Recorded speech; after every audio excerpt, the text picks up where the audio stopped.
जय श्री राम मित्रों। सबसे पहले तो 4 राज्यों में भाजपा की बम्पर जीत की हार्दिक बधाई।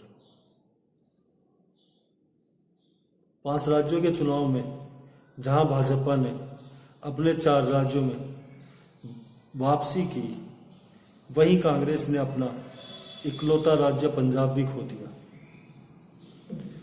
इन चुनावों में जहां एक बार फिर नरेंद्र मोदी जी की स्वीकार्यता पर मोहर लगी, वहीं कांग्रेस के भविष्य पे प्रश्न चिन्ह खड़ा हो गया।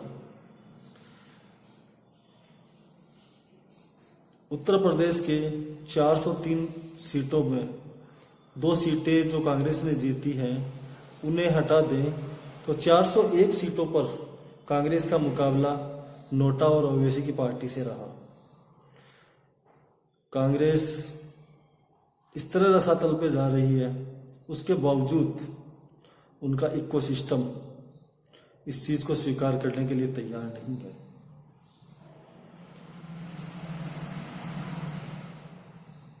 कोई जिम्मेदारी लेने को तैयार नहीं है।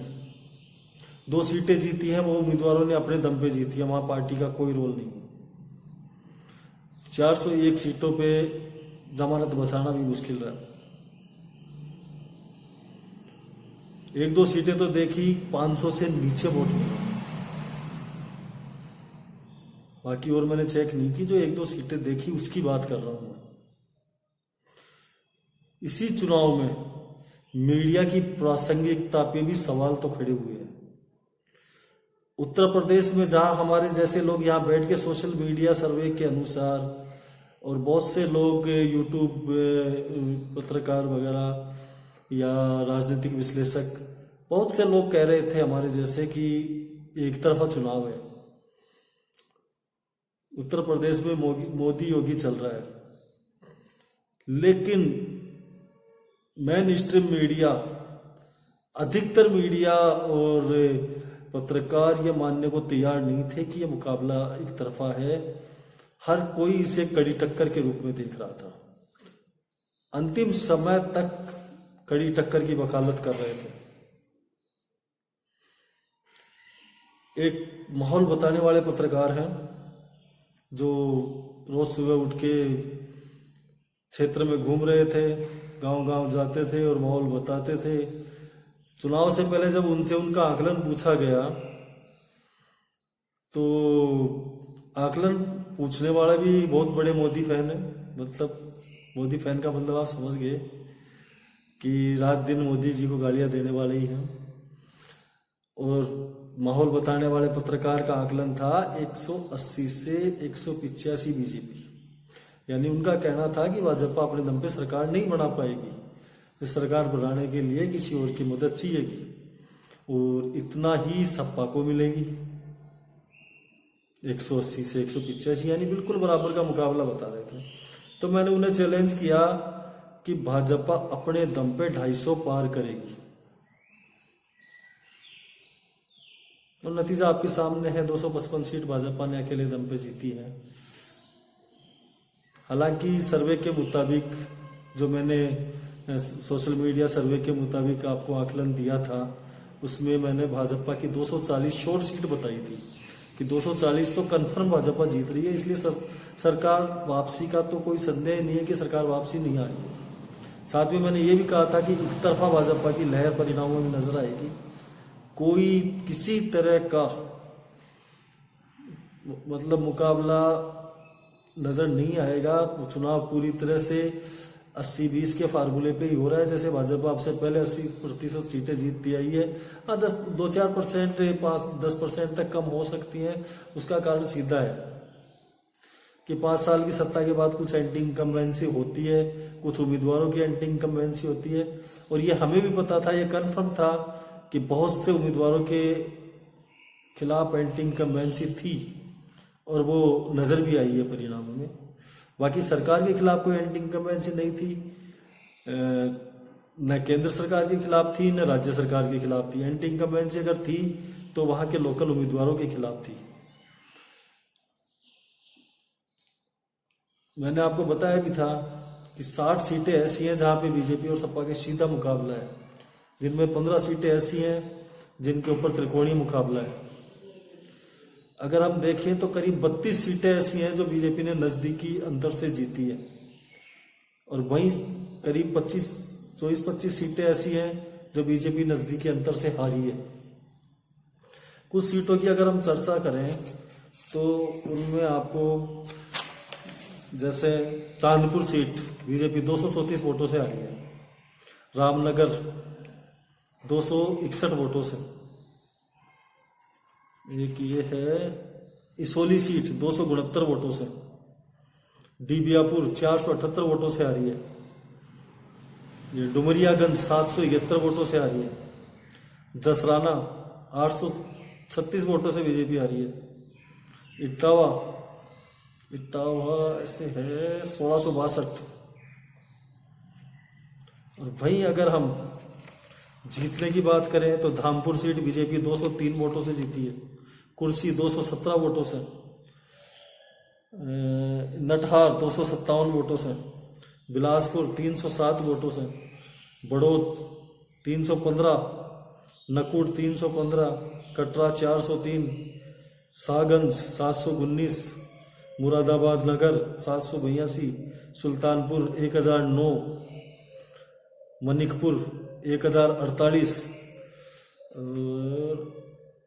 छिबरा मऊ 1111, सीतापुर 1253, बदलापुर 1326, बिजनौर 1445, श्रावस्ती 1457, ओराई 1647, सलोन 2111। तो मतलब ये करीब करीब ऐसी सीटें हैं जिनमें जैसे अपना दल ने भी एक सीट मरियाऊ 1206 वोटों से जीती है। तो करीब करीब ये आंकड़ा 60 सीटों के आसपास जाता है, जो नजदीक इनमें जीत हार का अंतर कहे तो 4000 से नीचे नीचे रहा है।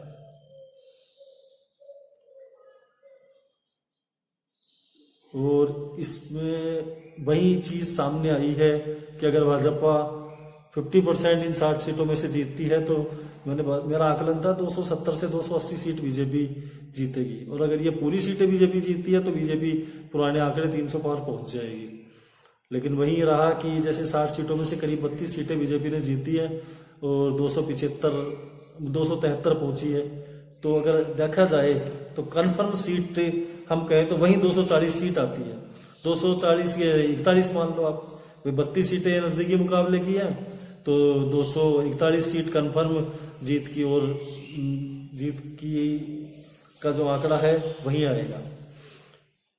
चलो ये तो आकलन है, किसी के कभी सही भी हो जाते हैं कभी गलत भी हो जाते हैं, क्योंकि एक आइडिया होता है। लेकिन कहीं न कहीं अगर मैं इस बात की चर्चा इसलिए कर रहा हूं कि जो पत्रकार वहां घूम रहे थे उन्हें ये चीज नहीं दिख रही थी, जबकि उनके वीडियो देख के हम लोग ये आकलन कर रहे थे।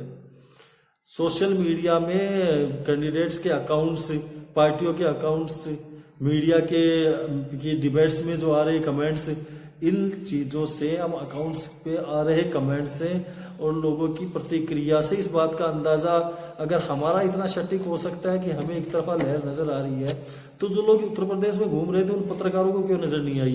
तो कहीं न कहीं एक सवाल तो उठेगा, बिल्कुल उठना लाजमी है कि ये मीडिया मैनेजमेंट भी एक चुनाव का हिस्सा होता है। अगर ऐसा है तो मैं कहूँगा लोग मीडिया पे से भरोसा उठ जाएगा लोगों का, और धीरे धीरे उठने भी लगा है कि लोग मीडिया पे इसलिए एतबार करते हैं कि भाई हमें कुछ सही चीज मिलेगी। लेकिन अगर ये एक बिजनेस के तौर पे काम कर रहे हैं, मतलब केवल आकलन के लिए, मैंने उन लोगों के वो देखे वीडियो, और जो फेसबुक लाइव बैठ के, यूट्यूब पे लाइव बैठ के पत्रकार चर्चा करते थे यूपी के माहौल को लेके। मतलब ऐसे ऐसे पत्रकार, एक वो महाराष्ट्र के पत्रकार है जो महाराष्ट्र में बैठ के यूपी का माहौल बताते थे, उनका आकलन अगर आप देखो ना तो वो ये कह रहा था कि बीजेपी 100 सीट पार नहीं करेगी। अशोक क्या नाम है, वो एनसीपी का करीबी है, बहुत एक नाम भी अपने आशुतोष दिल्ली वाले जो कभी आम आदमी पार्टी के नेता बन जाते हैं, फिर पत्रकार बन जाते हैं, सत्यहिंदी.com, उनका भी हमने देखा आकलन, वो भी बीजेपी को बिल्कुल।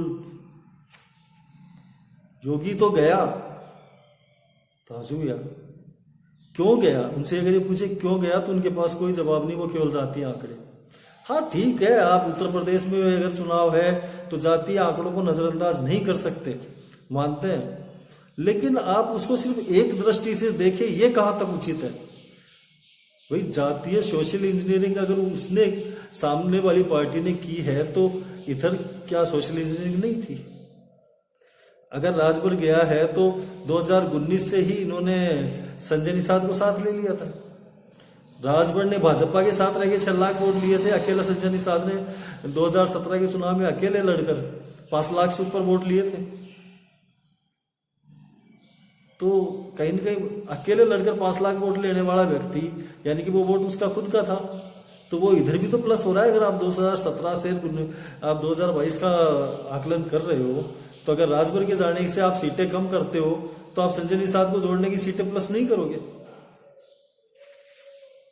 तो कहीं न कहीं एक तरफा एक दृष्टि से जो आकलन हो रहे थे वो ही ऐसा कह रहे थे कि मैं तो बात कर रहा हूँ सब, आप उन चीजों को छोड़िए जहां भाजपा मजबूत थी, उन इलाकों को छोड़िए, उन सीटों को छोड़िए।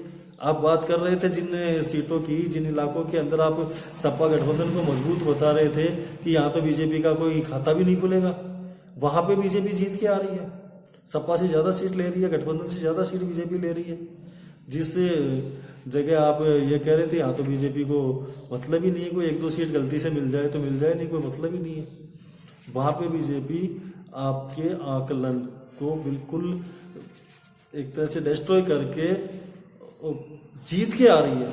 जीत भी बम्पर जीत, मतलब आप ये नहीं कह सकते कि कड़ी टक्कर वाला मुकाबला नहीं, वहां से भी बीजेपी अच्छी, मतलब अच्छे मार्जिन से आ रही है। पूरे देश में लखीमपुर को इन्होंने मुद्दा बनाया, लखीमपुर की सारी सीटें बीजेपी लगभग 50% के वोटों 50% वोट लेके जीत के आ रही है। तो ग्राउंड पे मुद्दे क्या थे, ये लोग किस चीज को मुद्दा कह रहे थे, किसान मर गए, यह हो गया, 700 किसानों की मौत, तो क्या किसान इनको भूल जाएगा, एक किसान वोट नहीं देगा? क्या हुआ सर, लखीमपुर को तुमने पूरे देश में मुद्दा बनाया, पीपली लाइव चलाया, वहां पे सारे नेता वहां इतना बवंडर मचाया, क्या हुआ नतीजा? वहां की सारी सीटें बीजेपी 50% वोट लेके जीत के आई है, एक सीट पे तो 53% से ज्यादा मार्जिन है। तो कहीं मुद्दे, आपके बनाए हुए मुद्दे आज जनता नहीं मानती है, जनता समझदार है और डिजिटल युग है, आज जनता हर चीज अच्छा बुरा सब देखती है अपना। जनता ने अपने हिसाब से वोट किया है और ये चीज दिख भी रही थी और ये चीज बोल भी रही थी। ऐसा नहीं है कि जनता ने गुपचुप वोट किया है, जनता सामने आके बोल भी रही है इस चीज को, लेकिन आप वहां पे अपने कान बंद कर लेते हो। लेकिन आपका माइक, अगर जरा सा कोई मोदी या योगी के विरोध में बोलेगा तो वहां आप माइक मुंह में डाल देते हो और उससे फिर और ज्यादा से ज्यादा उनके खिलाफ बुलवाने की कोशिश करते हो, और जरा सा कोई आपको पक्ष में बोलने वाला दिखता है वहां से आप माइक कटा लेते हो। तो आपके कान बंद करने से या माइक कटाने से थोड़ी ना वो वोट के अंदर चेंज, वो चीज वहां पे पोलिंग बूथ में जाके चेंज हो जाएगी। पोलिंग बूथ में तो वही चीज जाएगी जो आप नहीं दिखाना चाहते हो, आप दिखाना चाहते हो वही जाए पोलिंग बूथ में, ये जरूरी थोड़ी है। तो बहुत सी चीजें ऐसी रही।